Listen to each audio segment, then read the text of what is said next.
Hi, I'm Linda Dallimore. I've just completed the first year of a Master of Musical Art majoring in composition here at Yale. I'm originally from New Zealand.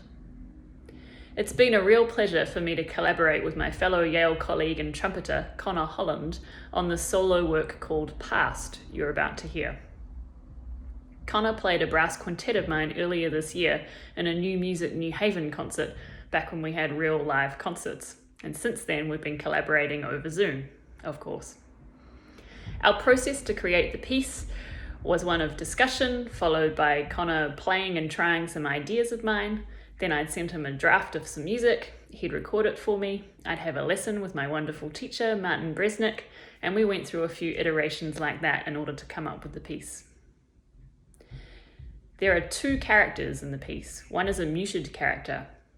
They're distracted, anxious, and edgy. The other character is a little unhinged. They've spent too many days in a row inside. Perhaps you can relate. Thanks very much for listening, and I hope you enjoy the piece.